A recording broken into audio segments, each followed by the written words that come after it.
साथियों, यदि 100% आपकी सिलेक्शन की इच्छा है और इस बार आयोजित होने वाली कंप्यूटर अनुदेशक की भर्ती परीक्षा से आप कंप्यूटर अनुदेशक की नौकरी पाना चाहते हैं, तो इन क्लासेस को आप बिल्कुल भी मिस मत करना। शुरू करेंगे हम राजस्थान हिस्ट्री, और राजस्थान हिस्ट्री में भी हम सबसे पहले प्राचीन जो सभ्यताएं हैं उनके बारे में पढ़ेंगे। हम टू द पॉइंट चीजें पढ़ेंगे जो एग्जामिनर एग्जाम में पूछ लेता है, और कई बार आपको आने वाली चीजें जो हैं वो भी आप गलत करके आ जाते हो। तो अब आपका सवाल ऐसे गलत नहीं होगा और बच्चों से आप बहुत शानदार स्कोर करोगे। शर्त यही है, आप क्लास को देखो, आप 1-2 बार एग्जाम होने से पहले-पहले जरूर देख के जाना। चलिए, तो कालीबंगा हम देखते हैं, हनुमानगढ़ में स्थित है।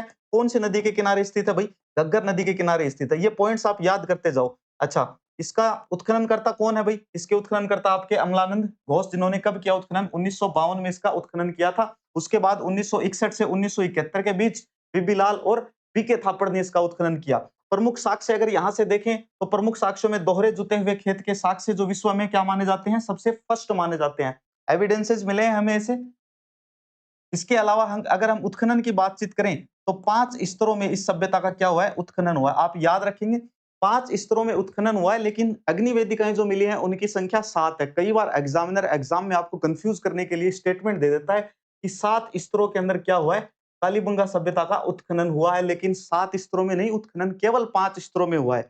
और 7 स्तर की अगर हम बातचीत करें तो 7 क्या है भाई? 7 अगर जो संख्या ये है, अग्नि वेदिकाएं हमें यहाँ से 7 मिलती हैं। ये 3 संख्याएं मैं आपको बता देता हूँ।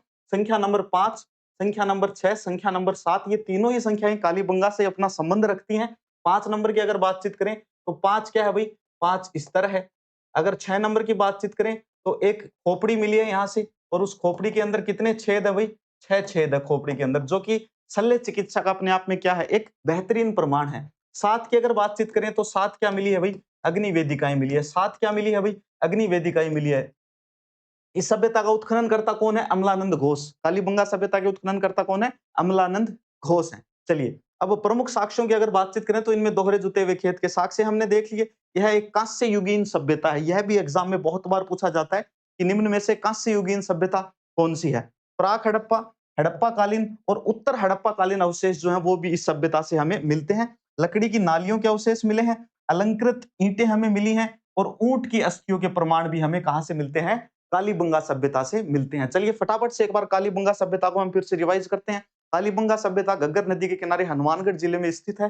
कालीबंगा सभ्यता का उत्खनन जो है अमलानंद घोष ने 1952 में किया था। इसके बाद में बीबीलाल व बीके थापड़ के निर्देशन में यहाँ पर और भी उत्खनन का कार्य हुआ था, जो कि 61 से 69 के बीच हुआ।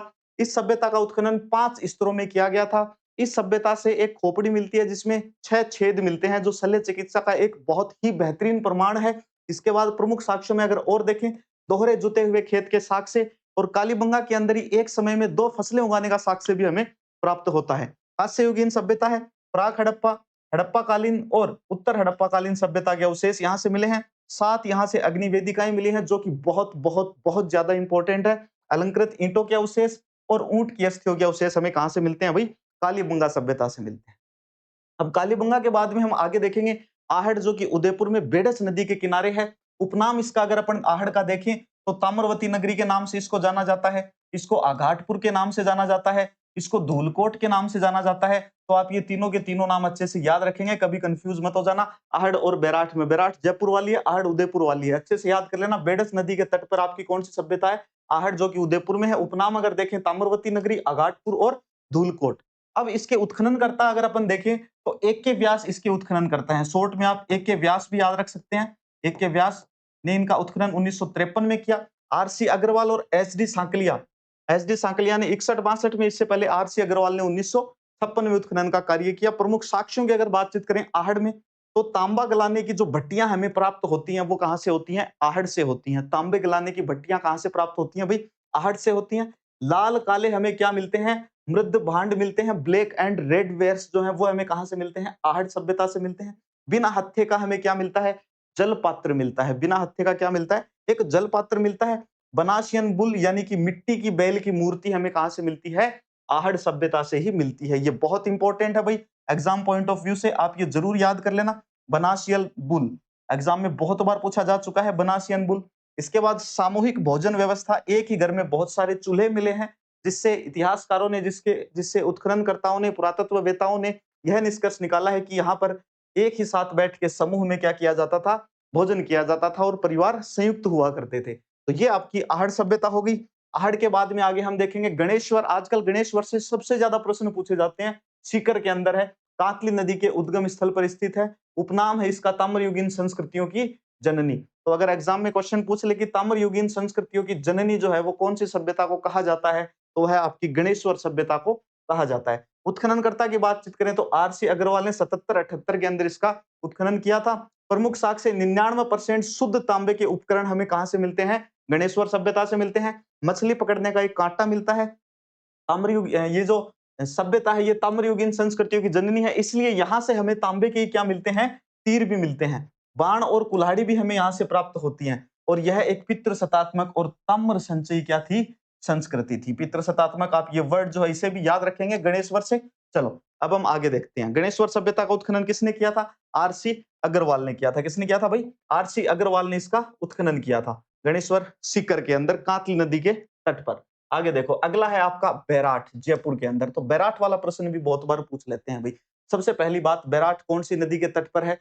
बाणगंगा नदी के तट पर है। बीजक की पहाड़ी, भीम जी की डोगरी जो है यहाँ पर यह सभ्यता स्थित है। इसके उत्खननकर्ता कौन है? दयाराम साहनी इसके उत्खनन करता है। 1936-37 में इसका उत्खनन किया गया। नील रत्न बनर्जी और कैलाश नाथ दीक्षित जो है यह भी इनके उत्खननकर्ताओं में शामिल प्रमुख नाम है। प्रमुख साक्ष्यों की अगर बातचीत करें तो यहाँ से सबसे प्रमुख साक्ष्य आप याद रखोगे, मौर्यकालीन अवशेष हमें कहां से प्राप्त होते हैं? बैराठ से प्राप्त होते हैं। सम्राट अशोक का भाब्रू शिलालेख जो है यह हमें कहां से मिलता है? यह भी हमें बैराठ से मिलता है। इनका जो ये शिलालेख है किसने खोजा था? कैप्टन बर्ट ने खोजा था। चीनी यात्री वैनसांग की यात्रा के अवशेष यहां से मिलते हैं। बुद्ध का मठ जो है उसके अवशेष और यूनानी मुद्राएं, मिनांडर की 16 मुद्राएं, बहुत बार एग्जाम में क्वेश्चन पूछा जा चुका है। मिनांडर की जो 16 मुद्राएं हैं इनके अवशेष राजस्थान की कौन सी सभ्यता स्थल से हमें प्राप्त होता है? तो वह कौन सा होगा? आपका आंसर बैराठ होगा। बिना सोचे समझे बैराठ आंसर करके आ जाना आप। चलो आगे देखते हैं, हम अगला देखते हैं। अब ये प्रमुख प्रमुख क्या थी? 4 सभ्यताएं थी। इसके अलावा भी देखो बहुत सारी सभ्यताएं हैं राजस्थान की और आपके सिलेबस के अंदर सीधा सीधा ऐसे लिखा हुआ है राजस्थान इतिहास। तो राजस्थान इतिहास आप देखें तो इतना मोटा शायद ये भी कम है, इससे भी अगर थोड़ा बढ़ा दिया जाए तो कोई इसमें आशंका नहीं है। लेकिन आपको सीधी सीधी बात मैं यही बता देता हूँ कि अब आप थोड़ा-सा तरीके से पढ़ें, थोड़ा-सा स्मार्ट स्टडी जो है वह करने की कोशिश करें। स्मार्ट स्टडी कैसे होगी? जैसे हमने प्रीवियस ईयर के बहुत सारे पेपर्स उठाए हैं, ना कि सिर्फ कंप्यूटर अनुदेशक के, इसके अलावा बोर्ड के द्वारा आयोजित विभिन्न परीक्षाएँ जो करवाई जाती हैं, उनसे पेपर उठाए।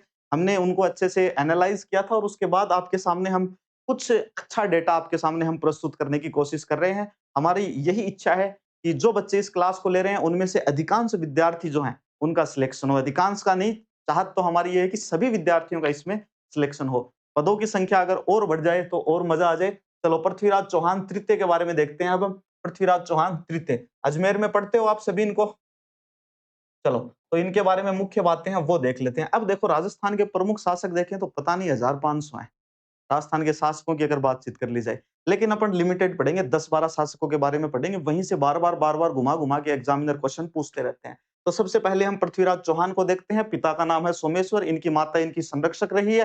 कौन है भाई? कपूरी देवी। संरक्षक नहीं, संरक्षिका कर लो भाई थोड़ा-सा। संरक्षिका कौन? कपूरी देवी। इसके बाद अगर इनकी उपाधि की बातचीत करें तो इनकी उपाधि है दलपुंगल यानी विश्व विजेता और राय पिथोरा। बहुत बार एग्जाम में पूछा हुआ है राय पिथोरा। राय पिथोरा निम्न में से किस शासक की उपाधि है? अब इनके अगर संघर्ष की, इनके अगर युद्धों की बातचीत करें तो सबसे पहले हम महोबा का युद्ध याद रखेंगे। 1982 के अंदर परमार्दिदेव चंदेल के साथ में इनका यह युद्ध हुआ था और चंदेल को इन्होंने क्या किया था? पराजित किया था। चंदेल शासक परमार्दिदेव चंदेल को पराजित किया। किसने किया? हमारे पृथ्वीराज चौहान तृतीय ने किया था। याद रखो कि युद्ध हुआ था 1182 में। इसी युद्ध में आल्हा और उदल जो हैं ये क्या हुए थे? वीरगति को प्राप्त हो गए थे। ये आला उदल वाला प्रश्न भी कई बार पूछा जाता है कि आला उदल कौन से युद्ध में वीरगति को प्राप्त हुए या आला उदल का संबंध किस शासक से है? तराइन का पहला युद्ध अगर देखें तो 1191 के अंदर यह पहला युद्ध हुआ था जिसमें विजयी हुई थी पृथ्वीराज चौहान की। लेकिन अगले ही साल 1192 में वापस से तराइन का दूसरा युद्ध होता है जिसमें पृथ्वीराज चौहान जो हैं ये नहीं जीत पाते और मोहम्मद गोरी इसमें जीत जाते हैं। अब आगे अगर अपन देखें तो इनके दरबारी विद्वान कौन है? जयानक। ये बहुत बार पूछते हैं एग्जाम में, जयानक किसका दरबारी विद्वान है? चंद्रबरदाई किसका दरबारी विद्वान है? तो ये हमें याद रखने हैं। जयानक किसके हैं? जयानक जो है पृथ्वीराज चौहान के आपके दरबारी हैं और इन्होंने जो पुस्तक लिखी है वो है पृथ्वीराज विजय। चंद्रबरदाई ने जो पुस्तक लिखी है वह है पृथ्वीराज रासो। तो इनमें कंफ्यूज नहीं होना है। पृथ्वीराज विजय किसने लिखी है? जयानक ने लिखी है। पृथ्वीराज रासो किसने लिखी है? चंद्रबरदाई ने लिखी है। देखो ऐसे याद रख लो, पृथ्वीराज ये विजय है, तो विजय में जय से इधर जयानक आ रहा है, इधर याद रखो ये रासो है यानी कि र है, तो र बार बार इधर ही आ रहा है। देखो चंद्रबरदाई तो याद रखना रासो से चंद्रबरदाई, पृथ्वीराज रासो से चंद्रबरदाई, और पृथ्वीराज विजय से आप क्या याद रखोगे? विजय, जय से जयानक, जय से जयानक। तो पृथ्वीराज विजय के लेखक कौन है? जयानक हैं। और पृथ्वीराज रासो के लेखक कौन है? चंद्रबरदाई हैं। ये अच्छे से याद रखना। फिर इनके अगर दरबारी विद्वानों में बातचीत करें तो विद्यापति गौड़ और विश्वरूप का नाम भी आता है। अब अगले शासक है आपके कौन? राणा कुंभा। तो राणा कुंभा देखो थे उपाधियां अभिनव भट्टाचार्य, हिंदू सुल्तान, राणा रासो, छाप गुरु, हाल गुरु, चाप गुरु, ये बहुत सारी उपाधियां हैं राणा कुंभा की, लेकिन मुख्य मुख्य ए जो एग्जाम में पूछे जावे। अब आगे प्रमुख सफलताएं देखा तो सारंगपुर को युद्ध हो 1437 में, और सारंगपुर को जो 1437 में युद्ध हो मालवा के महमूद खिलजी को इन्होंने हराया था, और इस युद्ध की जो जीत है उस जीत में ही इन्होंने विजय स्तंभ का जो निर्माण है उसका कार्य क्या करवाया? प्रारंभ करवाया था। विजय स्तंभ का निर्माण कार्य जो है वह क्या करवाया? राणा कुंभा ने प्रारंभ करवाया। फिर होती है आवल बावल की संधि, जो कि कब होती है? 1453 के अंदर आवल बावल की संधि होती है, और इसमें मारवाड़ और मेवाड़ की सीमा का क्या किया जाता है? निर्धारण किया जाता है। तो याद रखना, मारवाड़ और मेवाड़ की सीमा का निर्धारण करने के लिए कौन सी संधि की गई थी? आवड़ बावड़ की संधि। आवड़ बावड़ में करी गई, तावड़ का माया संधि करी गई। ठीक है। फिर देखो मेवाड़ के 84 में से 32 दुर्गों का निर्माता कौन है? महाराणा कुंभा है। ये बात किसने कही है? कवि राजा श्यामल दास ने ये बात कही है। किसने कही है? कवि राजा श्यामल दास ने कही है कि 84 में से अकेले 32 दुर्गों के जो निर्माता हैं वो कौन है? आपके राणा कुंभा है। इनका जो ग्रंथ है, ग्रंथ देखें जैसे संगीत राज, तो संगीत राज के 5 रत्न कोश है। इसके अलावा संगीत मीमांसा, सूड प्रबंध। अब देखो संगीत राज के 5 रत्न कोश जो है ना, यहाँ से भी कई बार एग्जाम में प्रश्न आ जाता है, लेकिन चाहे 5 रत्न कोश हुआ 10 रत्न कोश ऊपर से ना हो, थारे याद करा के मानूंगा तो 5 रत्न कोश याद करो। देखो फटाफट से देखो, सबसे पहले ते के करेगा, कोई तन गीत सीखना हो तो सबसे पहले के करेगा? थे भी गीत ने पढ़ेगा, यानी कि पाठे। सबसे पहले ते भी गीत ने पढ़ो, पाठे होगो भी गीत ने पढ़ो, पाठ पाठ करियो भी को पढ़ियो भी न पढ़ियो तो वो गीत थारे याद होयो। याद होयो थे भी गीत ने के करियो? ते भी गीत ने गायो। ते भी गीत ने गायो जना, फिर के करियो? थे वाद्य यंत्र भी चाहे थान बढ़िया सो, तो कोई न कोई बढ़िया वाद्य यंत्र चाहेगो, है ना, हारमोनियम वगैरह चाहेगो, जना गावा गाते। तो पहले पढ़ियो फिर वो गीत ने गायो, सागे सागे के करो? वाद्य यंत्र को प्रयोग करके थोड़ी अलग अलग साउंड निकाली ताकि थोड़ी सी बढ़िया वाइब मिले, और वाद्य यंत्र के बाद में के करो भाई? थे नृत्य करो। अब देखो ये सारा काम होगा, मान लो थे पढ़ भी लियो, थे वो गीत गायो भी, और फिर वाद्य यंत्र को प्रयोग होयो, और बिग पास थे डांस भी करो।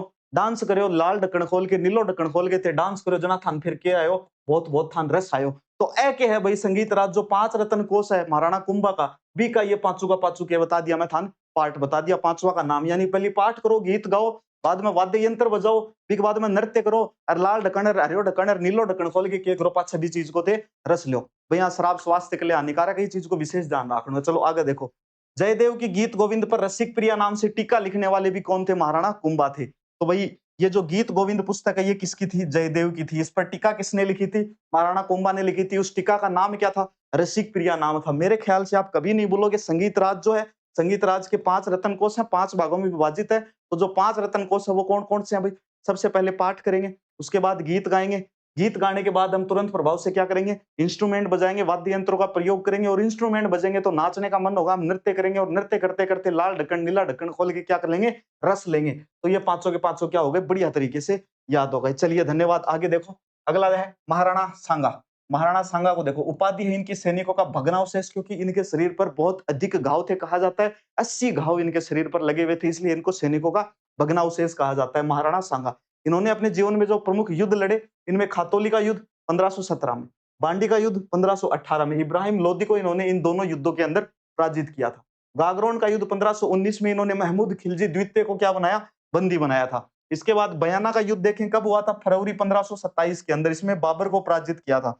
फिर खानवा का युद्ध 17 मार्च 1527 को बाबर के विरुद्ध पाती पर्वण परंपरा के तहत सभी राजपूत राजाओं को एकत्रित करने का प्रयास किसने किया था? महाराणा संग्राम सिंह ने कहा किया था, महाराणा सांगा ने किया था। सिरोलिया या बसवा में इनकी मृत्यु हुई, और मांडलगढ़ में इनकी समाधि या फिर इनकी छतरी क्या है? स्थित है। तो ये महाराणा सांगा के बारे में प्रमुख प्रमुख बातें थी। कई बार एग्जाम में क्वेश्चन आ जाता है कि महाराणा सांगा ने जो युद्ध लड़े थे उनको सही कालानुक्रम में हमें व्यवस्थित करना है। तो सबसे पहले याद करोगे खातौली, फिर बांडी याद करोगे, फिर गागरोन याद करोगे, फिर बयाना याद करोगे, फिर खानवा याद करोगे। ये युद्ध आपको अच्छे से याद रखने हैं। 1 2 3 4 5 युद्ध आपको अच्छे से याद रखने हैं। खातौली, बांडी, गागरोन, बयाना और खानवा, ये पांचों आपको अच्छे से याद रखने हैं महाराणा सांगा। अब सांगा के बाद हम पढ़ते हैं महाराणा प्रताप के बारे में, जिन्होंने कभी भी अकबर की अधीनता स्वीकार नहीं की। महाराणा प्रताप का राज्याभिषेक गोगुंदा में 1572 में हुआ था। एग्जाम में कई बार क्वेश्चन पूछते हैं कि महाराणा प्रताप का विधिवत रूप से राज्याभिषेक कहाँ हुआ था, तो याद रखना विधिवत रूप से राज्याभिषेक कहाँ हुआ था भाई, कुंभलगढ़ के अंदर हुआ था। विधिवत रूप से राज्याभिषेक कहाँ हुआ, कुंभलगढ़ के अंदर हुआ था। अकबर के शिष्टमंडल जो महाराणा प्रताप को मनाने के लिए अकबर ने उनको भेजा था, वो कौन थे, जम्मा बाठो।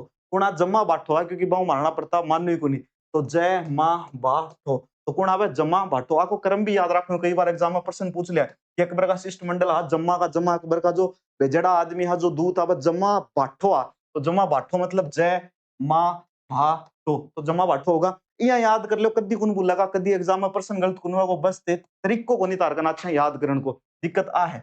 हल्दी घाटी को युद्ध होयो कद 18 जून 1576 में हल्दी घाटी का युद्ध हुआ। इस युद्ध में सेनापति हाकिम खान सूर और पुंजा भील थे।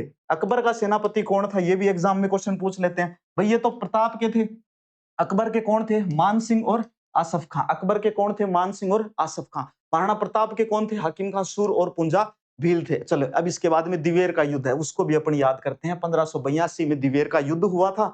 जेम्स टोड ने इस दिवेर के युद्ध को क्या कहा था, मेवाड़ का मैराथन कहा था। कई बार एग्जाम में ये क्वेश्चन पूछते हैं कि जेम्स टोड ने कौन से युद्ध को मेवाड़ का मैराथन कहा था। बहुत सारे बच्चे हल्दी घाटी युद्ध करके आते हैं, गलत हो जाएगा। किस युद्ध को कहा, दिवेर के युद्ध को कहा था। तो अच्छे से याद रखना, दिवेर का युद्ध जो है इसको मेवाड़ का मैराथन कहने वाले कौन थे, कौन से इतिहासकार थे, जेम्स टोड थे, कर्नल जेम्स टोड। प्रताप ने चावंड को अपनी आपातकालीन राजधानी 1585 के अंदर बनाया था, ये भी पूछा जाता है। तो दिवेर वाला जो युद्ध हुआ था उसके बाद प्रताप ने आपातकालीन राजधानी, इमरजेंसी जो राजधानी, इमरजेंसी कैपिटल जो है वो किसको बनाया था, चावंड को बनाया था 1585 के अंदर। ये भी अपने को फैक्ट अच्छे से याद रखना है। तो प्रताप भी अच्छे से क्लियर है। आगे चल लो, आगे देखते हैं। आगे देखेंगे मिर्जा राजा जय सिंह के बारे में। जय सिंह प्रथम भी जिनको जय सिंह प्रथम के नाम से जिनको जाना जाता है। तो ये 3 मुगल बादशाहों के समकालीन रहे थे। कौन कौन, नंबर 1 जहांगीर, शाहजहां और औरंगजेब की इन्होंने क्या की, सेवा की। तो ये भी एग्जाम में प्रश्न पूछ लेता है एग्जामिनर कि निम्न में से कौन सा शासक 3 मुगल बादशाहों का समकालीन रहा था। तो कौन था, जय सिंह प्रथम था, ना कि जय सिंह द्वितीय, क्योंकि जय सिंह द्वितीय 5 के साथ नहीं, सॉरी 3 के साथ नहीं, वह 7 के साथ रहा था, है ना। ये प्रथम है तो प्रथम पहले पर आवे तो कम कैसा गए, फिर दूसरों तो फिर 7 कैसा गए, ठीक है। चलो आगे। औरंगजेब के निर्देश पर शिवाजी के साथ पुरंदर की संधि कब की थी भाई, 1665 में। 65 में औरंगजेब के कहने पर शिवाजी के साथ में पुरंदर की संधि करने वाले कौन थे भाई, आपके जय सिंह प्रथम थे। कौन थे, जय सिंह प्रथम। ये भी याद रखना। और ये संधि कब हुई थी, 1665 के अंदर पुरंदर की संधि हुई थी, शिवाजी के साथ हुई थी। किसके निर्देश पर हुई थी, औरंगजेब के निर्देश पर हुई थी। अब आ जाओ सवाई जय सिंह, यानी कि जिनको जय सिंह द्वितीय भी कहा जाता है। ये 7 मुगल बादशाहों के समकालीन रहे थे। 18 नवंबर 27 को 1727 को जयपुर की इन्होंने क्या की थी, स्थापना की थी। वास्तुकार कौन थे जयपुर के, विद्याधर भट्टाचार्य। याद रख लेना, कई बार है ना ये सीधे सीधे प्रश्न आते हैं, लेकिन ऑप्शन आपको ऐसा दे देते हैं जिसमें आप कंफ्यूज होकर गलत करके आ जाते हो। तो इस प्रकार की चीजें आप कभी गलत मत करना। अच्छे से आप क्लास को 1-2 बार और देख लेना, चीजें आपके दिमाग में बैठ जाएगी। तो भाई जयपुर की स्थापना कौन करी, विद्याधर भट्टाचार्य करी। कौन करी, विद्याधर भट्टाचार्य करी। आगे देखो, नहीं स्थापना तो कौन करी, सवाई जय सिंह करी, लेकिन जो नक्शो नाक्शो सब कुछ तैयार करे वह विद्याधर भट्टाचार्य है ना। वास्तुकार है तो वास्तुकार को नाम याद रखना, विद्याधर भट्टाचार्य। और भी स्थापना करी तो कौन, जय सिंह सेकंड, जय सिंह सेकंड करी। 5 वेधशाला बनवाई, जन्ने जंतर मंतर के हो जा, अपने जयपुर में भी है एक निर्माण करायो, एक दिल्ली में, एक जयपुर वाली है जो सबसे बड़ी है, उज्जैन का माई, मथुरा का माई, और कठे कराई वाराणसी का माई। काशी जी ने वाराणसी बोले जा, बनारस बोले जाए। फिर जीज मोहम्मद शाही नक्षत्रों की सारणी बनवाई इन्होंने, जिसका क्या नाम है, जीज मोहम्मद शाही। बहुत बार पूछा गया है एग्जाम में।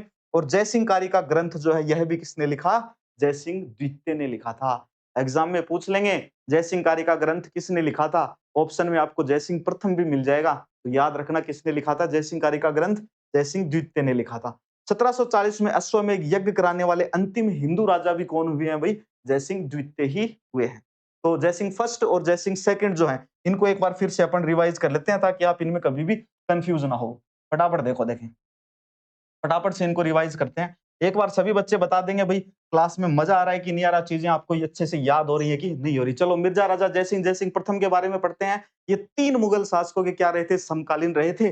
लेकिन जय सिंह सेकंड जो है, जय सिंह द्वितीय जो है, ये कितनों के रहे थे, 7 के रहे थे। चलो अब मिर्जा राजा जय सिंह फर्स्ट, जो फर्स्ट हैं ये जहांगीर, शाहजहां, औरंगजेब की सेवा में थे।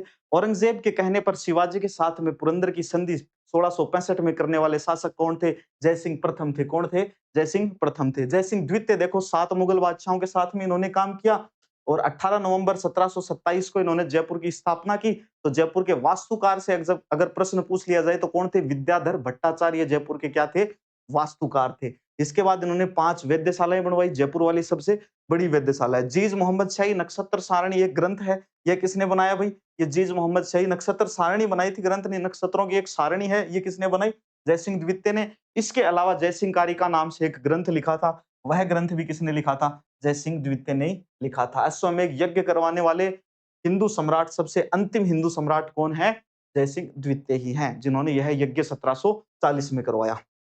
सबको क्लियर अच्छे से। आगे देखो, आगे आ जाओ अब मान सिंह प्रथम कहानी। मान सिंह प्रथम अकबर व जहांगीर के क्या रहे थे भैया, मनसबदार रहे थे और इनको 7000 का मनसब मिल चुका था, यानी कि सबसे अधिक मनसब पाने वाले मान सिंह प्रथम ही थे। इनके प्रमुख अभियानों में काबुल का अभियान है, बंगाल का अभियान है, बिहार का अभियान और ओडिशा का अभियान है। बंगाल विजय के उपरांत इन्होंने क्या किया, शीला देवी की जो मूर्ति है उसको कहां लेके आए, आमेर लेके आए। कौन लेके आए भाई, मान सिंह फर्स्ट लेके आए थे, मान सिंह प्रथम लेके आए थे, अच्छे से याद रखना।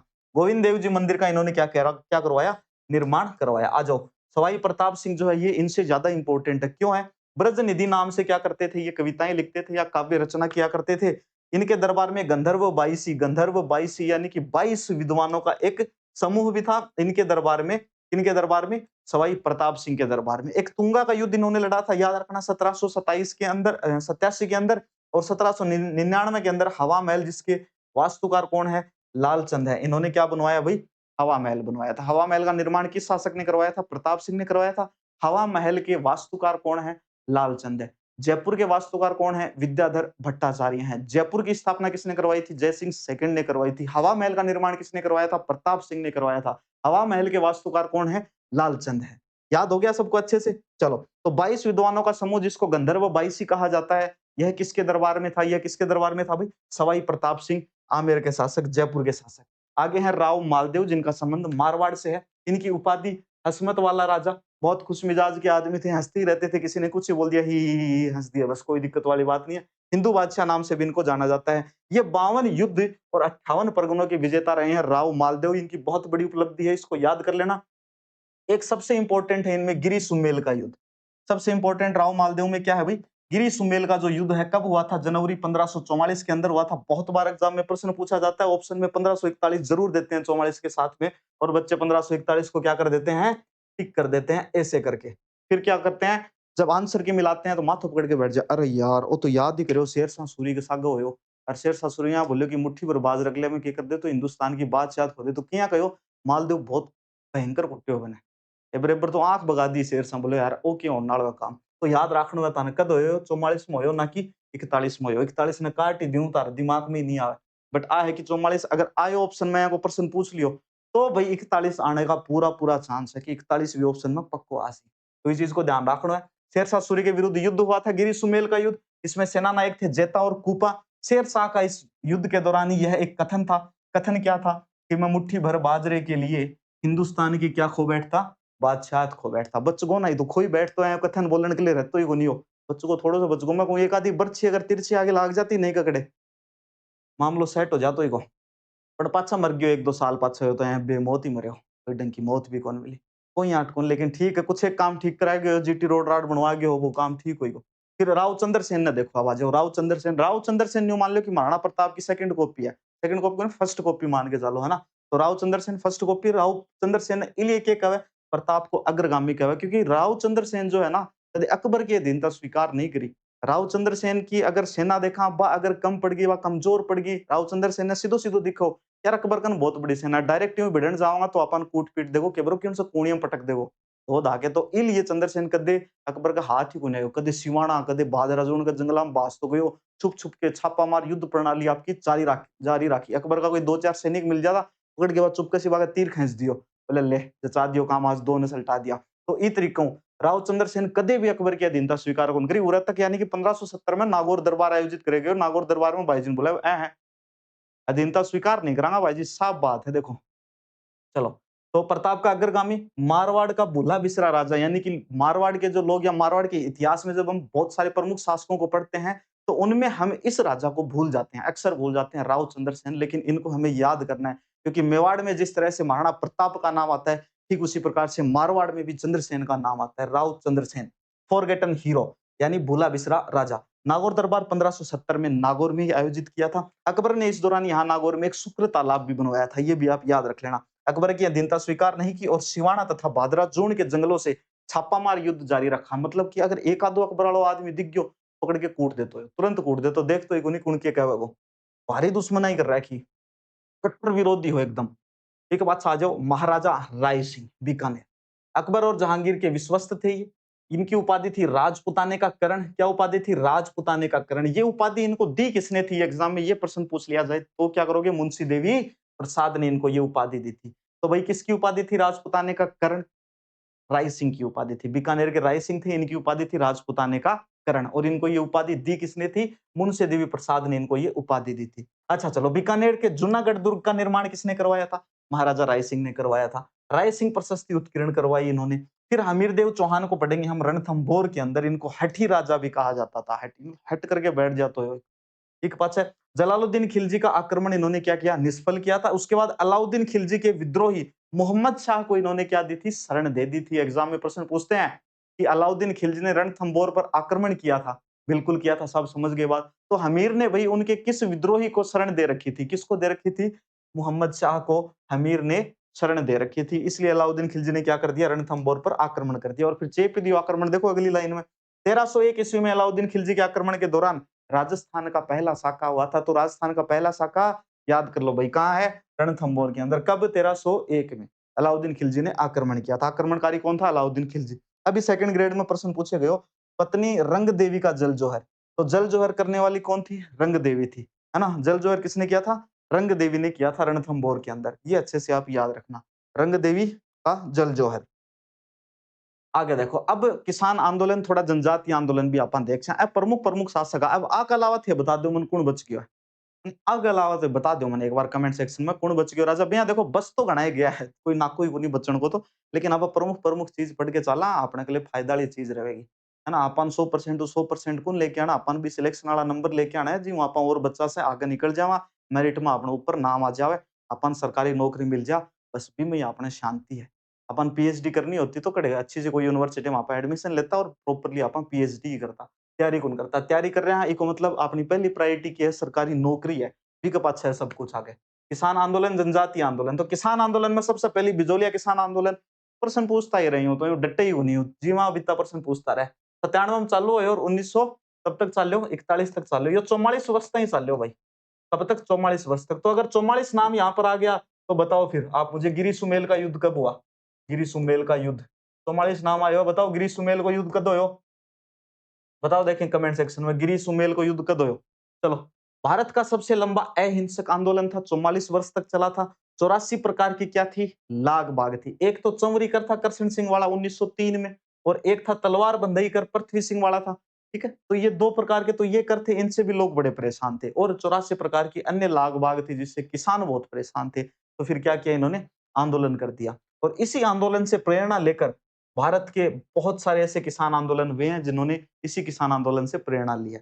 प्रथम चरण की बातचीत करें, देखो चरण याद रखना है। पहलो चरण 1897 से 1915 तक, दूसरो चरण फिर 16 लेके 22 तक, फिर 23 लेके कब तक करो भाई? 41 तक करो। तो पहले चरण की मुख्य बात, साधु सीताराम दास फतेहकरण चारण, दो नाम पहले चरण में थानी याद रखना है। दूसरे चरण में की का नाम याद रखना है, विजय सिंह पथिक, जिनका ओरिजिनल नाम क्या था? भूप सिंह था। इन्होंने क्या ली? सेकंड चरण के अंदर एंट्री ली। कई बार यही प्रश्न पूछ लिया जाता है कि बिजोलिया किसान आंदोलन के किस चरण में विजय सिंह पथिक ने एंट्री ली थी? किसने ली थी भाई एंट्री? सेकंड चरण के अंदर ली थी। 17 में ऊपरमाल पंच बोर्ड की स्थापना की गई थी। हरियाली अमावस्या के दिन ऊपरमाल पंच बोर्ड की स्थापना की गई थी। सरपंच मन्ना पटेल को बनाया। एक प्रताप नाम से समाचार पत्र है गणेश शंकर विद्यार्थी का। इस समाचार पत्र के माध्यम से यह जो बिजोलिया किसान आंदोलन है ये राष्ट्रीय स्तर पर चर्चा में आ गया था। कौन से समाचार पत्र से? प्रताप से। तो भाई प्रताप किसका समाचार पत्र था? गणेश शंकर विद्यार्थी का। देखो कितना प्रश्न बना है, बनने में कोई इतना प्रश्न बने जी की कोई हद को नहीं, हर लाइन प्रश्न है। तीसरो चरण 23 से लेके 41 तक। माणिक्यलाल वर्मा जी जुड़े, जमनालाल बजाज, हरिभाऊ उपाध्याय और 41 में मेवाड़ के राजस्व मंत्री कौन भाई? सर टी विजय राघवाचार्य। इसके हस्तक्षेप से इस आंदोलन को क्या कर दिया गया? समाप्त कर दिया गया। कब किया गया? 1941 में। 3 चरण हुए थे। पहला चरण 1897 से लेके और 1915 तक।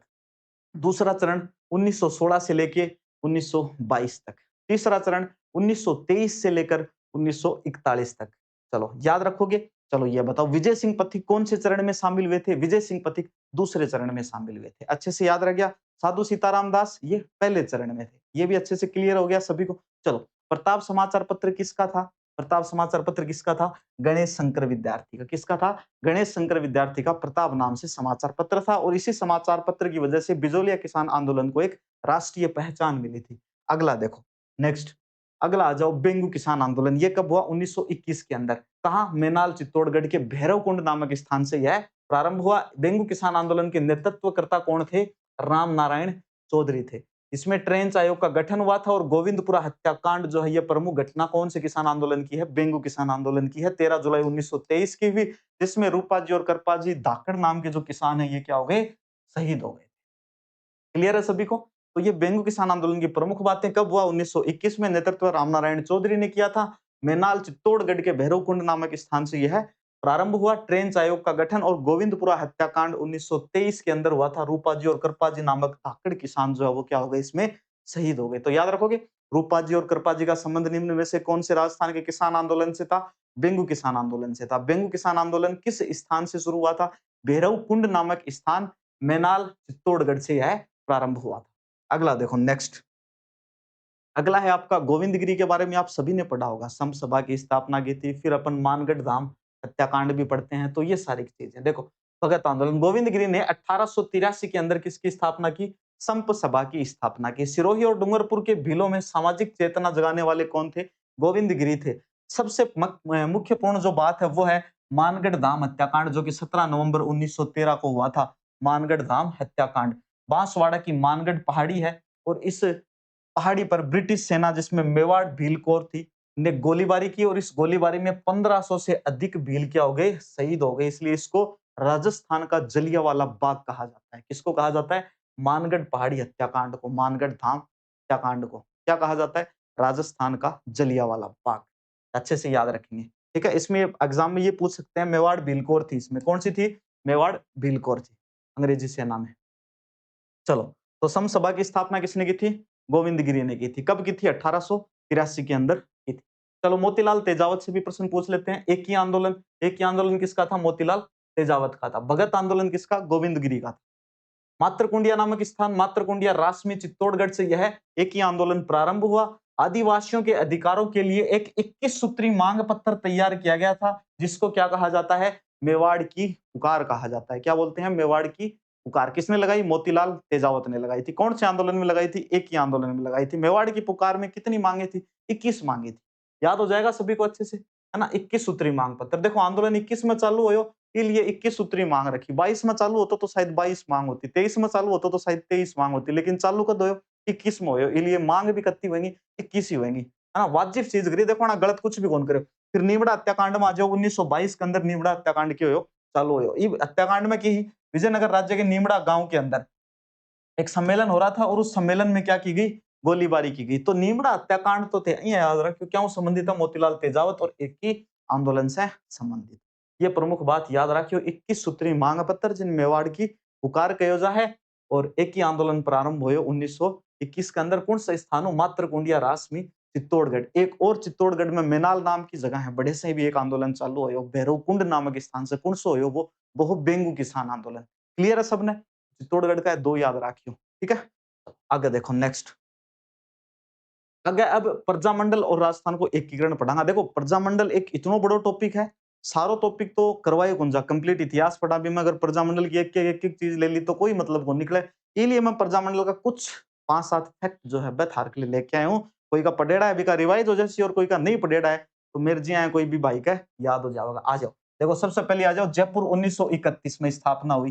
ठीक है। स्थापना कौन करी? कपूर चंद पाटनी। पुनर्गठन होयो इको 1936 में जमनालाल बजाज और हीरालाल शास्त्री। ए तीन नाम याद राख लियो, है ना। जयपुर 1931, कपूर चंद पाटनी और जमनालाल बजाज, हीरालाल शास्त्री। एक जयपुर प्रजामंडल में थे। आजाद मोर्चा को गठन भी पढ़ो, तो वो आजाद मोर्चा को गठन है वो एग्जाम में जानो पहली पहली एक बार थोड़ो सो आजाद मोर्चा और थाने ये करना है भाई, चेक करना है, ठीक। अगर देखो मारवाड़ 1934 में जय नारायण व्यास, भंवरलाल सराफ। मेवाड़ की डेट भी थाने याद रखनी है। देखो और क्या हमें डेट को नहीं, क्योंकि मेवाड़ की डेट बड़ी बार पूछेड़ी है। एग्जैक्ट डेट पूछ ले, 24 अप्रैल 1938 मेवाड़, 24 अप्रैल 1938 मेवाड़ प्रजामंडल की स्थापना कब हुई? 24 अप्रैल 1938, 24/4/1938, 24/4/1938 में कब मेवाड़ की? माणिक्यलाल वर्मा और बलवंत सिंह मेहता। माणिक्यलाल वर्मा और बलवंत सिंह मेहता ने इसकी क्या की थी? स्थापना की थी। बीकानेर की 1936 के अंदर मगाराम वेद, कलकत्ता में बीकानेर की स्थापना हुई थी। कोटा की 1939 में नैनोराम शर्मा और पंडित बिन हरि ने की। झालावाड़ सबसे अंतिम 1946 में मांगीलाल भव्य। ये क्या है? अंतिम प्रजामंडल। चलो, तो इसके अलावा वैसे और भी हैं, जैसे 5-6 पढ़ने पड़े हैं, तो ऐसे नहीं है 5-6 प्रजामंडल हैं, प्रजामंडल और भी काफी सारे हैं, है ना। वैसे हम टेलीग्राम चैनल के ऊपर भी आपके लिए बहुत अच्छे-अच्छे क्वेश्चंस जो हैं उनको डालते रहते हैं। हम कोई भी एक भी इजी क्वेश्चन नहीं डालते। कई बार हम जरूर ऐसे सोच लेते हैं कि चलो आज एक थोड़ा-सा एक हल्का-सा प्रश्न डाल के देख लेते हैं। तो अगर कभी डालते भी हैं तो एक ही सवाल ऐसा होगा जो हम बहुत ईज़ी डालते हैं। वरना ईज़ी सवाल, मॉडरेट सवाल का सवाल ही पैदा नहीं होता, हम हार्ड सवाल डालते हैं क्योंकि हमें आपको एग्ज़ाम के लिए तैयार करना है, हमें आपको नौकरी दिलानी है सिर्फ़ इसलिए। अगर टाइम पास ही करना होता तो ईज़ी-ईज़ी सवाल बहुत गणा पड़े है। राजस्थान को राज्य पशु पक्षी है। आप कौन पढ़ा आजकल? चलो आ जाओ एकीकरण में आ जाओ। एकीकरण का सातू चरण, बामे कौन-कौन प्रधानमंत्री है, राज प्रमुख है, कौन-सी प्रमुख बात है, वह सारी याद करनी जरूरी है। गठन कद होयो, ये सब कुछ पहलो चरण का, दूसरो चरण का, क्योंकि एकीकरण से 1-2 प्रश्न आवे ही आवे है और वह प्रश्न ई आण का आवे है कि ते सही कर देगा तो बहुत सारे बच्चों आगे निकल जाएगा। देखो मत्स्य संघ 18 मार्च 1948 को, चलो आ जाओ। अलवर, भरतपुर, धौलपुर, करौली, ए, बी और सी, डी, मतलब डी, सी लिख रहा है, कोई बात को नहीं। अलवर, भरतपुर, करौली, धौलपुर करेगा तो एबीसीडी हो जाएगी। तो पहली पहली बात क्या सीखा है टाबर? एबीसीडी सीखा है। तो मत्स्य संघ में एबीसीडी आ गई। राज प्रमुख कौन है भाई? उदयवान सिंह थे धौलपुर से, और प्रधानमंत्री कौन थे? शोभाराम कुमावत थे। तो एकीकरण का पहला चरण नाम क्या था? मत्स्य संघ। मत्स्य संघ 18 मार्च 1948 को इसकी क्या की गई? स्थापना की गई। अलवर, भरतपुर, धौलपुर और करौली इसमें शामिल हुए इस संघ में। इसमें इस संघ के राज प्रमुख कौन थे? उदयवान सिंह थे। कहाँ के थे? धौलपुर के थे। इसके प्रधानमंत्री कौन बने? शोभाराम कुमावत बने। आ जाओ फटाफट दूसरे चरण पर। दूसरे चरण को नाम क्या है भाई? नाम देखो पहली चोट दूसरे चरण को। दूसरे चरण को नाम है पूर्वी राजस्थान। 25 मार्च 1948 ये डेट थान याद रखनी, नाम थान याद रखना है। 9 रियासतें शामिल प्लस कुशलगढ़ ठिकानों भी हम शामिल करेंगे। राज प्रमुख भीम सिंह कोटा से और प्रधानमंत्री गोकुललाल असावा। तीसरो आ जाओ संयुक्त राजस्थान 18 अप्रैल 1948 में। देखो पहली बात 18 मार्च, एक पाछे 7 दिन पाछे 25 मार्च, एक पाछे 18 अप्रैल। मार्च की दो डेट है, 18 मार्च और 25 मार्च। अप्रैल की तुरंत कौन सी डेट आओगी? समपली चोट 18 अप्रैल ही आवेगी, 18 अप्रैल 1948। चलो तो अब फटाफट से बताओ मेवाड़ प्रजामंडल की स्थापना कब हुई? बताओ देखें, 18 अप्रैल आई है बात, तो बताओ मेवाड़ की स्थापना कब हुई? मेवाड़ प्रजामंडल की, है ना। अप्रैल में ही हुई होगी, 24 अप्रैल ने हुई, 18 अप्रैल ने हुई। अब थान बतानी है, थान सोचनी है आ चीज, है ना, क्योंकि देखो कट्ठे भी कंफ्यूज हो ना, तो एक बार यहाँ चीजें याद करा करो। पहले दिमाग पर जोर डालो, दिमाग पर जोर डालेगा तभी बात चीज क्लियर होगी। अब थोड़ा सा कंफ्यूज होता है तो पाना पलट लेगा, तो बिन कोई मजाली बात होनी है, फिर दोबारा भूल जाओगा। पहले ई पर जोर डालो, ओ थान दे रखो है, ई पर जत्तो जोर डालेगा बित्ता ही आगे जाओगा। वो दुखन लाग जाना तो गैल मत छोड़ो। वो दुख ही लिए है कि वो न्यू चाहे कि मैं थाना आराम करवा दूं, लेकिन देख करो मत आराम थे इनको, तो दुख कत्ती की देर दुख है वो तन तन देख लेंगा मैं वो आप ही बंद कर दे वो दुखन होते कदी। ओ प्रयोग करके देखियो एक बार ते कदे पढ़ो थारो सिर दुखन लाग जा, फिर मेरे कहने से 15 मिनट और पढ़ लो लगातार 20 रफ्तार में, वो तारो सिर डट जाओ। आगे देखो, राज प्रमुख भोपाल सिंह उदयपुर और प्रधानमंत्री कौन थे? माणिक्यलाल वर्मा। तो भाई एकीकरण का जो पहला चरण था उसमें प्रधानमंत्री शोभाराम कुमावत थे। एकीकरण का दूसरा चरण जिसका नाम पूर्वी राजस्थान था उसमें प्रधानमंत्री थे गोकुललाल असावा। एकीकरण का तीसरा चरण जिसका नाम संयुक्त राजस्थान था, कौन थे? माणिक्यलाल वर्मा। तो इसमें देखो पूर्वी राजस्थान को ऐड किया गया यूं का यूं, और पूर्वी राजस्थान के साथ साथ में मेवाड़ को भी ऐड किया गया था 18 अप्रैल 1948 में संयुक्त राजस्थान। अब चौथो आ जाओ, वृहत राजस्थान नाम है चौथे चरण को, और चौथो चरण देखो 30 मार्च 1949 न हो। चौथो चरण 30 मार्च 1949। इनमें देखो संयुक्त राजस्थान, संयुक्त राजस्थान के साथ साथ में बढ़िया बढ़िया जो है जिला, जयपुर, जोधपुर, बीकानेर, जैसलमेर भी है। देखो सारा जिला ही बढ़िया है। लेकिन ए 3 तो ज्यादा ही चर्चा में रहे, संभाग रहेगा ना। और फिर ओ जैसलमेर देखो ओ न्यारो, ठीक है। और जैसलमेर जाया करो घूमने फिरने, कम से कम न्यू ईयर पर तो जरूर जाओ, दिसंबर के एंड में। राज प्रमुख, महाराज प्रमुख कौन है भाई? भूपाल सिंह है। और राज प्रमुख कौन है भाई इसमें? मान सिंह द्वितीय है। याद रखना महाराज प्रमुख कौन है, कि भोपाल सिंह जी जो है मेवाड़ वाला है, बोले देखो यहाँ कौन चलेगो, मन भी कीन की तो बनाना पड़ेगो। फिर बोला कि चलो कुछ तो नाम सोचा थारो, फिर कुछ ना कुछ उनको नाम सोच के और रखे, जैसे आजकल रखते हैं ना फलाना कोषाध्यक्ष और फलाना फलाना मंत्री का मंत्रालय का, और यहाँ बना दिया, मतलब बोला पद हुआ, मेरे तो समझ ही को नहीं आओ कभी। अब प्रधानमंत्री देखो, प्रधानमंत्री हीरालाल शास्त्री ने बनाया, इसी दिन राजस्थान दिवस मनाया, क्यों? अब जयपुर शामिल कर लियो ना, अब जयपुर शामिल कर लियो तो हीरालाल शास्त्री को नाम आओगे। कौन सो चरण है? चौथो चरण है। चौथे चरण में जयपुर ने शामिल करो, जयपुर ने शामिल करो, प्रधानमंत्री कौन बनाया इस चरण को? हीरालाल शास्त्री। क्लियर है सबने? चलो आगे देखो। तो 30 मार्च नहीं मनाया जाए राजस्थान दिवस, 30 मार्च नहीं मनाया जाए, है ना। चरण को क्या नाम है? वृहत राजस्थान। तीसरा और चौथा चरण का नाम मत कंफ्यूज हो उसको। तीसरा को नाम है संयुक्त राजस्थान, चौथे को है वृहत राजस्थान, दूसरे को है पूर्वी राजस्थान, पहले को है मत्स्य संघ, है ना। तो 4 याद रखो। पहले पहले को मेरे साथ बोलो, पहलो ही पहलो चरण भी को क्या नाम है? मत्स्य संघ। दूसरे चरण को क्या नाम है? पूर्वी राजस्थान। तीसरे चरण को क्या नाम है भाई? संयुक्त राजस्थान। चौथे चरण को क्या नाम है? वृहत राजस्थान। जयपुर ने कौन से चरण में जोड़ो? चौथे चरण में जोड़ो। ठीक है। प्रधानमंत्री कौन? हीरालाल शास्त्री। आगे देखो संयुक्त वृहत राजस्थान। अब चौथा और पांचवा दोनों ने मिला दो तो नाम भी मिल गया, संयुक्त और वृहत राजस्थान। संयुक्त और वृहत, ओ तो चौथो, ओ सॉरी ओ तीसरो, और ओ चौथो चरण को नाम हो, तीसरा को नाम हो संयुक्त और चौथे चरण को नाम हो वृहत। आ दोनों ने मिला दिया, पांचवा चरण बना दियो। क्या नाम रखियो भाई को? संयुक्त वृहत राजस्थान। कद? 15 मई 1949 को। इसमें वृहत राजस्थान और जो मत्स्य संघ है, मत्स्य संघ ने भी क्या जोड़ दियो। अब देखो वृहत राजस्थान को जो है ना अतो बड़ो समान हो, ई कमाई के जोड़ दियो, अब ई कमाई मत्स्य संघ और जोड़ दियो, और मत्स्य संघ और जोड़ दियो जनाई को, अगलो चरण जो है बी को नाम के रख दियो फिर संयुक्त वृहत राजस्थान। वृहत राजस्थान प्लस मत्स्य संघ और शंकर राव देव समिति की सिफारिश पर मत्स्य संघ जोड़ दिया गया। आगे छठा देखो, राजस्थान संघ 26 जनवरी 1950 को सिरोही का विलय हुआ। आबू देलवाड़ा का अभी विलय नहीं हुआ है, क्योंकि आबू देलवाड़ा कौन से में होगा? 7वें चरण के अंदर। सातवां है पुनर्गठित राजस्थान, 1 नवंबर 1956 को गठित हो गया। राज्य पुनर्गठन आयोग था, फजल अली थे इसमें। इसकी सिफारिश पर क्या किया गया? आबू और देलवाड़ा को भी मिलाया गया। अजमेर मेरवाड़ा को, साथ में मध्य प्रदेश का सुनील टप्पा क्षेत्र है, इसको शामिल किया गया। झालावाड़ का सिरोन क्षेत्र जो है वो किसको दे दिया? मध्य प्रदेश को दे दिया। मध्य प्रदेश को कौन सा दे दिया? झालावाड़ का सिरोन क्षेत्र मध्य प्रदेश को दे दिया, और मध्य प्रदेश का सुनील टप्पा क्षेत्र है इसको ले लिया। सुनील सिरोंज, सुनील सिरोंज, सुनील सिरोंज, सुनील सिरोंज। सुनील ने ले लियो, सिरोंज ने भेज दियो। सुनील ने ले लियो, सिरोंज ने भेज दियो मध्य प्रदेश। ठीक है, याद रखियो, अच्छे से याद रखियो। पहला राज्यपाल गुरमुख निहाल सिंह। तो पहले राज्यपाल को नाम बिया तो थारे सबको नाम याद होगा, लेकिन नहीं है तो भी याद कर लियो, गुरमुख निहाल सिंह पहले क्या है? राजस्थान के राज्यपाल। तो ये था भाई आपका एकीकरण। अब एकीकरण के बाद में 1857 की क्रांति पढ़ा, थोड़ी सी पढ़ा, ज्यादा कौन पढ़ा? मस्त तरीकों पढ़ा। चलो देखो 1857 की क्रांति, सबसे पहली बात है कि 6 सैनिक छावनियां ही, 6 सैनिक छावनियां हूं, 2 यानी कि हिजका क्रांति में भाग खुल लियो। तो बस 2 कौन कौन सी हिब्बा याद रखनी है अपन तो? ब्यावर और खेरवाड़ा। 2 याद रखनी है, चारों याद गुण करनी, 4 आप पे याद हो जाएगी। ठीक है। तो भाई कौन सी है जिन्होंने भाग नहीं लिया? एक तो ब्यावर और एक खेरवाड़ा है जिन्होंने क्रांति के अंदर भाग नहीं लिया। टोटल 6 सैनिक छावनियां राजस्थान के अंदर थी। अब इसमें जोधपुर पढ़ेंगे अपन, आउवा और एरिनपुरा वाला विद्रोह जो है। 21 अगस्त 1857 को क्या हुआ? एरनपुरा के सैनिकों ने चलो दिल्ली मारो फिरंगी का क्या दे दिया? नारा दे दिया। नारा नूरा थारे भी लगाएड़ा अगर टावरों को दे, नारा नूरा में शामिल होएड़ा होगे, नारा लगाएड़ा के दे। चल नहीं लगाएड़ा देखियो, अब की बार चुनाव वगैरह है ना, थोड़ा समय निकाल के और एक्सपीरियंस तो ले थोड़ा सा।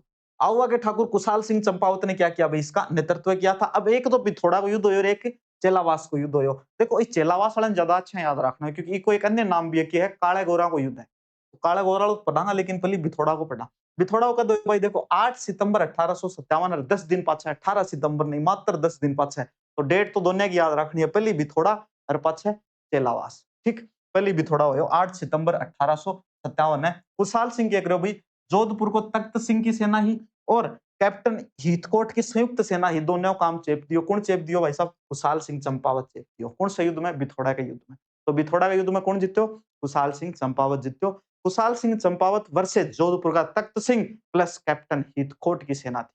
तो दोनों को संयुक्त रूप से इन दोनों को किसने हरा दिया भाई? कुशाल सिंह चंपावत ने हरा दिया। कब हुआ था ये? 8 सितंबर को हुआ था युद्ध। कौन सा युद्ध? बिथोड़ा का युद्ध हुआ। याद हो गया? अब चलो चेलावास का युद्ध में आ जाओ। चेलावास को हो भाई 18 सितंबर ने।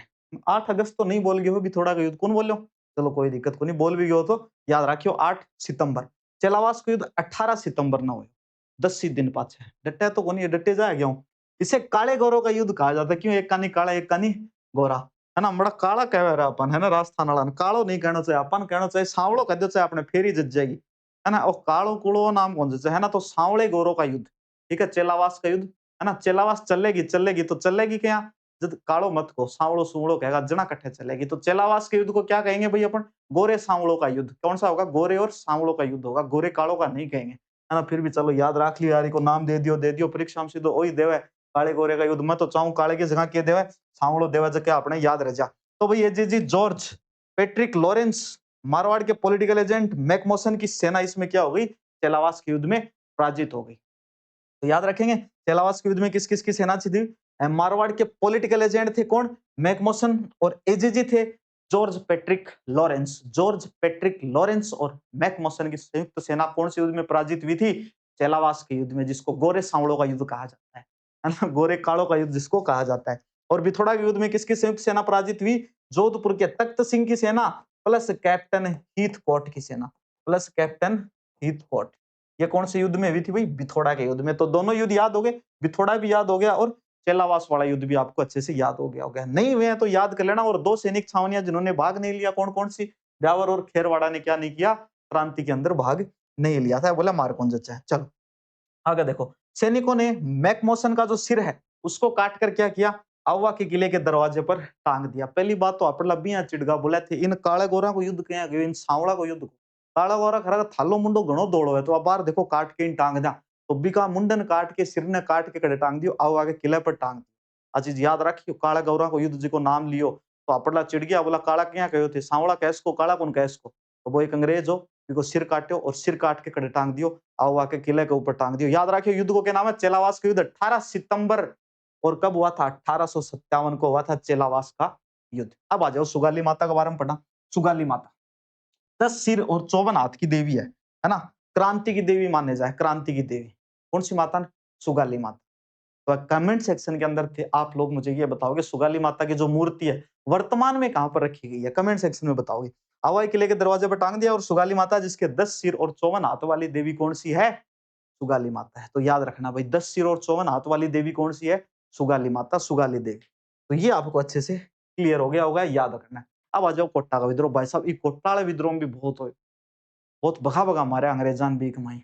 जयदयाल और मेराब खां का नेतृत्व करता, बहुत कुटा। तो कोटा का विद्रोह कब? 15 अक्टूबर 1857 को हुआ था। यह जन विद्रोह का सबसे सुव्यवस्थित भीषण केंद्र था। ये लाइन अपने को याद नहीं करनी, केकरांगा याद करके बेरो ये विद्रोह हो रहे हो तो भीषण भाषण तो सिस्टम होएगा बहुत खतरनाक। हाँ व्यवस्था थोड़ी ठीक है लेकिन व्यवस्था बिगाड़ भी दी है ना। तो नेतृत्व करता कौन है? जयदयाल और मेहराब खां। विद्रोही सैनिकों ने कोटा के पॉलिटिकल एजेंट कौन भाई? Major Burton. मेजर बर्टन ने बहुत कुट्यो और इसका बेटा टाबर टिकर हबा ने भी कौन छोड़ो। आको डॉक्टर भी हो एक सैडलर, बिने भी कौन छोड़ो।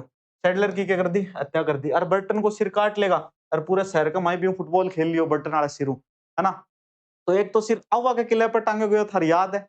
और एक सिर काटे और कोटा का माई घुमायो गयो भी सिर ने, वो की को कोटा में घुमायो, वो सिर की को बर्टन को सिरो। तो बर्टन ही कौन हो? कोटा को पॉलिटिकल एजेंट हो। कौन हो? कोटा को पॉलिटिकल एजेंट मेजर बर्टन। तो भी मेजर बर्टन हो, बर्टन का साग साग तहकीक करेगी भी, टावर ही करेगी। और आपको डॉक्टर हो, डॉक्टर सैडलर। तो सैडलर ने भी मार दियो, वेरी सैड, है ना। तो सैडलर को मार दिया। महाराव राम सिंह द्वितीय को महल में नजरबंद कर दिया गया। अब कोटा के जो महाराव थे इनको तो क्या कर दिया? महल के अंदर ही लॉक कर दिया। बोल तो बाहर ने मन निकल जाए, बेरो को नहीं किन्ना का बांटवा जाओ। और बमोड़ो लिया अंडा को सिर कमाई।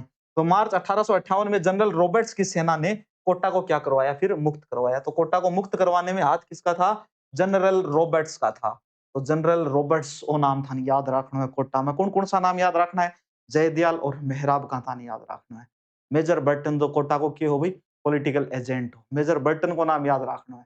डॉक्टर सैडलर को नाम था, याद रखना है। और कौन रखना है? जनरल रॉबर्ट्स को नाम था ना, याद रखना है। एक महाराव राम सिंह द्वितीय को नाम याद रखना है, जो कि इस समय शासक है और जिन्होंने महल के अंदर ही क्या कर दियो गयो? नजरबंद कर दिया। नजरबंद मतलब बड़े कोठरी काठरी में डाल दियो, एक कानी कूनी है का माई बिठा के ताड़ो मार दियो आगे की, बाहर ने मन निकलिए बिल्कुल ही। राम सिंह द्वितीय। आगे आ जाओ भाई। अब प्रमुख स्वतंत्रता सेनानी व्यक्तित्व देखो, बड़ी बार एग्जाम में प्रश्न आ जाए कि अब फलानी किताब कौन लिखी या दिकड़ी किताब कौन लिखी, तो ओ अपन याद करना ही पड़ेगा भाई, सभी को कोई चारों को नहीं है। ठीक। देखो नौकरी लागण में तो याद करना पड़ेगा, पढ़ना पड़ेगा, मेहनत करनी पड़ेगी। यहाँ तो बिना मेहनत करे तो नौकरी को नहीं भाई जी, बिल्कुल ही नहीं। सूर्यमल मिशन आ जाओ। तो बूंदी के राम सिंह द्वितीय के सूर्यमल मिशन क्या रहे हैं भाई? दरबारी कवि रहे हैं। किसके रहे हैं? राम सिंह द्वितीय के दरबारी कवि सूर्यमल मिशन। सूर्यमल मिशन की जो प्रमुख रचनाएं हैं वहां से प्रश्न आता है। इनमें इनमें सबसे प्रमुख वंश भास्कर पूरा करने का कार्य किसने किया था? इनके दत्तक पुत्र मुरारी दान ने वंश भास्कर को पूरा किया था। Very very important, very very important. अच्छे से याद कर लेना भाई। सीधा प्रश्न आ जाए वंश भास्कर के लेखक कौन है? सूर्यमल मिशन। टेढ़ा क्वेश्चन आ जाए वंश भास्कर को पूर्ण किसने किया था? तो मुरारी दान आंसर हो। ठीक है, तो सीधा और टेढ़ा दोनों प्रकार के प्रश्न बन सकते हैं। वीर सतसई के लेखक सूर्यमल मिशन रहे हैं। बलवंत विलास के सूर्यमल मिशन और छंदोम युग के कौन रहे हैं? सूर्यमल मिशन रहे। तो ये 4 किताबें आपको सूर्यमल मिशन के बारे में याद करनी है। और बूंदी के राम सिंह द्वितीय के सूर्यमल मिशन क्या रहे हैं? दरबारी। चलो फटाफट से बोलो, सूर्यमल मिशन बूंदी के राम सिंह द्वितीय के दरबारी रहे हैं। इनकी पुस्तक का नाम वंश भास्कर, जिसको पूरा करने का कार्य किसने किया? इनके दत्तक पुत्र मुरारी दान ने इस पुस्तक को पूरा किया था। अगली पुस्तक इनकी वीर सतसई, अगली पुस्तक इनकी बलवंत विलास और अगली पुस्तक इनकी छंदोम युग। तो ये इनकी 4 किताबें सूर्यमल मिशन। अच्छा याद कर लियो, अच्छा रट लियो। अब आ जाओ भाई साहब अर्जुन लाल सेठी। जयपुर में 1907 में वर्धमान महाविद्यालय, क्रांतिकारियों का इसको प्रशिक्षण केंद्र कहा गया। तो वर्धमान महाविद्यालय की स्थापना किसने की थी भाई? अर्जुन लाल सेठी ने की थी। कहां की थी? जयपुर में की थी। कब की थी? 1907 के अंदर की थी। अर्जुन लाल सेठी का एक बहुत प्रसिद्ध कथन है। कथन क्या है? बोले अर्जुन लाल सेठी नौकरी करेगा तो अंग्रेजों को भारत से बाहर कौन निकालेगा? देखो इन बोला दम अया सीधी है, ठाए कॉलर सीधी बोल दी। बोले अर्जुन लाल सेठी नौकरी करेगा तो अन कौन काटेगा बाहर ने। चलो अब इनकी प्रमुख पुस्तक जहां बहुत बार प्रश्न पूछा गया है, शूद्र मुक्ति और स्त्री मुक्ति, दोनों ही नाम याद करने हैं। शूद्र मुक्ति, स्त्री मुक्ति, शूद्र मुक्ति और स्त्री मुक्ति। तो ये इनकी प्रमुख पुस्तकें, इनकी सबसे महत्वपूर्ण पुस्तकें, इनकी ऐसी पुस्तकें जहां से प्रश्न पूछा जाता है और बच्चों के 1-2 नंबर आ जाते हैं। तो शूद्र मुक्ति और स्त्री मुक्ति। एक अणा नाटक भी लिखियो भी, क्या नाम है? महेंद्र कुमार। ठीक, तो अर्जुन लाल सेठी की बात होगी। चलो भाई आगे देखो, कन्हैया लाल सेठिया सुजानगढ़ चूरू के निवासी और प्रसिद्ध, बहुत ही प्रसिद्ध राजस्थानी कवि आपके कौन है? कन्हैया लाल सेठिया। तो सेठिया जी की रचनाएं हैं पाथड़ और पीथड़। तो पाथड़ और पीथड़ में पाथड़ किसको कहा? महाराणा प्रताप को। और पीथड़ किसको कहा? कवि पृथ्वीराज राठौड़ को। बहुत बार एग्जाम में प्रश्न पूछा जाता है, पाथड़ और पीथड़ में पीथड़ किसको कहा है? तो पीथड़ किसको कहा है भाई? पृथ्वीराज राठौड़ को। और पाथड़ किसको कहा है? महाराणा प्रताप को। पीथड़ किसको कहा है? कवि पृथ्वीराज राठौड़ को। पीथड़। तो पाथड़ और पीथड़ याद कर लेना, पाथड़ और पीथड़। धरती दोहरारी, लीलटास साहित्य अकादमी पुरस्कारों सम्मानित है भाई। लीलटास एक है भाई मिंजर और एक है निर्ग्रंथ। याद कर लेगा मिंजर और निर्ग्रंथ। मिंजर भी 1-2 बार पूछे गए हैं एग्जाम्स के अंदर। तो मिंजर का लेखक कौन? भाई मिंजर किसकी रचना है? कन्हैया लाल सेठिया की रचना है। धरती दोहरारी किसकी रचना है? कन्हैया लाल सेठिया की रचना है। पाथल और पीथल किसकी रचना है? कन्हैया लाल सेठिया की रचना है। इसमें पाथल किसको कहा है और पीथल किसको कहा है? पाथल किसको कहा है? प्रताप को कहा है। और पीथल किसको कहा है? कवि पृथ्वीराज राठौड़ को कहा है पीथल। इसके बाद लीलटास जिसको साहित्य अकादमी पुरस्कार मिल चुका है, और एक है निर्ग्रंथ, मिंजर और निर्ग्रंथ। ये दोनों और आप याद रख लेंगे कन्हैया लाल सेठिया से। आगे है आपका केसरी सिंह बारठ। तो केसरी सिंह बारठ था ना, अच्छा याद करना। क्यों याद करना? वो चेतावनी वाला चूंटिया है ना, चूटिया बोला चूटिया, चूटिया कट्टा करो ना, बह चेतावनी रा चूटिया। तो केसरी सिंह बारठ का संबंध शाहपुरा भीलवाड़ा से 1903 में एडवर्ड सप्तम के दिल्ली दरबार में। कौन जहा दिल्ली दरबार में? मेवाड़ का महाराणा जहा फतेह सिंह जी। ए जाह तो अन रोकण के लिए आना के करे तेरा सोरठा लिखारबा को के नाम हो चेतावनी रा चूटिया। ठीक है, चेतावनी रा चुंगटिया। अब थे था कहीं याद कर लो, चेतावनी रा चुंगटिया। मार तो चूटिया याद हो रहा है, तो मैं चेतावनी रा चूटिया कौन भरा? केसरी सिंह बारठ भरा। की का भरा भाई? फतेह सिंह का भरा। तो याद रखियो चेतावनी रा चूटिया कौन भरा? की का भरा? चेतावनी रा चूटिया केसरी सिंह बारठ। और फतेह सिंह का भरा मेवाड़ को महाराणा। 1910 में वीर भारत सभा की स्थापना करने वाले भी कौन थे? केसरी सिंह बारठ थे। तो केसरी सिंह बारठ से 2 बातें याद रखना भाई साहब। कौन कौन सी बातें? वीर भारत सभा और चेतावनी रा चूटिया। ठीक, आगा जाओ, आगा जाओ तुरंत। अब एक अपन जमनालाल बजाज ने पढ़ा और जयनारायण व्यास ने देखा। देखो जमनालाल बजाज ने कहो जाए गांधी जी को 5 पुत्र और गुलाम नंबर 4 है खुद ने कहता। देखो जमनालाल बजाज जो है बोले कि गुलाम जो है वह 4 प्रकार का है, जिमो में चौथे नंबर को। तो बोले पहला प्रकार का गुलाम कौन सा है? बोले पहला प्रकार का भाई सारा ही गुलाम है देश का जितना भी है। एक पाछा बोले दूसरा नंबर का गुलाम कौन सा है? दूसरा नंबर का बोले भाई राजा गुलाम है जगह अंग्रेजा की गुलामी करने लग रहा है। तीसरा नंबर का कौन है? तीसरा नंबर बोले सिक्कर का जो ठिकानेदार है वह सारा का सारा गुलाम। भाई यहाँ को संबंध खड़े वो सिक्कर हुआ। तो चौथा बोला, चौथा मेर शार का है।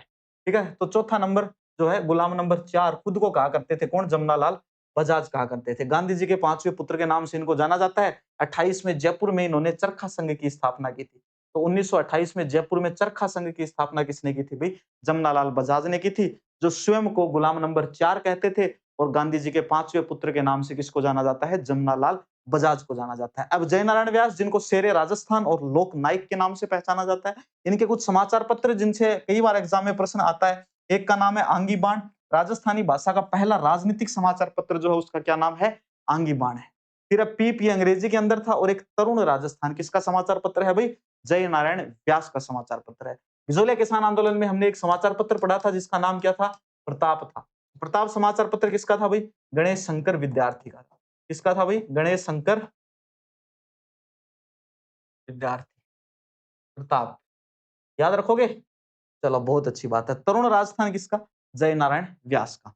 आगे देखो, फटाफट से देखो, शानदार तरीके से। अब बाल मुकुंद बिस्सा और विजयदान देथा बीजी पढ़ने के बाद में इतिहास के हमारे जो सिलेक्टेड टॉपिक्स थे वो क्या हो जाएंगे? खत्म हो जाएंगे। और आपकी ये राजस्थान हिस्ट्री की जो क्लास मैंने ली है, इसमें से बहुत सारी चीजें आपको एग्जाम में देखने को मिलेंगी। आई होप आपको बहुत कुछ इससे सीखने को मिला होगा। चलो बाद में बात करेंगे, पहले बाल मुकुंद बिस्सा के बारे में पढ़ते हैं। राजस्थान के जतिन दास के नाम से इनको जाना जाता है। एग्जाम में बहुत बार प्रश्न पूछा हुआ है। निम्न में से किस स्वतंत्रता सेनानी को राजस्थान का जतिन दास कहा जाता है? जोधपुर जेल में भूख हड़ताल के दौरान ये क्या हो गए थे? शहीद हो गए थे।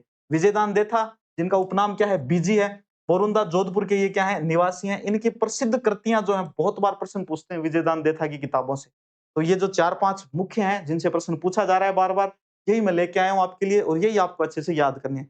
बातारी फुलवारी जिसके कितने खंड है? 14 खंड है। देखो एग्जामिनर थोड़ा-सा क्वेश्चन को अगर घुमा के पूछेगा कि भाई बातारी फुलवारी तो सबको याद होगा, विजयदान देथा। अब आपकी बारी यहाँ पूछना कि बातारी फुलवारी में कितना खंड है? तो याद रखना है कितना है भाई? 14 खंड है। ठीक है? चेतावनी चूंटिया कितना चूंटिया? 13 सोरठा कितना? 13। दुविधा, जिस पर पहली नाम की एक मूवी भी बनी है। दुविधा, दुविधा प्रसिद्ध कृति किसकी है? विजयदान देथा की है और इसके ऊपर एक फिल्म बनी है, उसका क्या नाम है? पहेली। फिर एक और इनकी कृति है अलेखो हिटलर, एक है तीड़ो राव और एक चौधराइन की चतुराई। ए दोनों याद करियो, तीड़ो राव और चौधराइन की चतुराई। एग्जाम में बहुत बार पूछा है, तीड़ो राव और चौधराइन की चतुराई। तो भाई आ आपा शानदार सी एक क्लास जकी ही अपनी राजस्थान हिस्ट्री की बा आपा करने की कोशिश करी है और आई होप ताने सबने बहुत अच्छी से समझ में आई होगी। बहुत सारी चीजें थारे याद हुई होगी। पेपर फर्स्ट को थोड़ो बर्डन तो थारो कम होयो होगो। अब थाने ज्योग्राफी की क्लास भी मिलसी और थान सागे आर्ट एंड कल्चर की जो क्लास है बा भी मिलसी। तो अभी आप हिस्ट्री पढ़ी है, आर्ट एंड कल्चर भी पढ़छा, ज्योग्राफी पढ़छा, शानदार तरीके से पढ़छा। वीडियो थार दोस्त के सागे शेयर करो अगर थाने अच्छो लाग्यो तो। चैनल ने थे जरूर सब्सक्राइब करो ताकि इस तरह का जो इन्फॉर्मेशन अच्छा जो वीडियो है पढ़ाई संबंधित थान मिलता रहे, अच्छे-अच्छे कंटेंट थान मिलतो रहे। अपन जल्दी मिलांगा हमारी नेक्स्ट क्लास के अंदर। तब तक के लिए नमस्कार।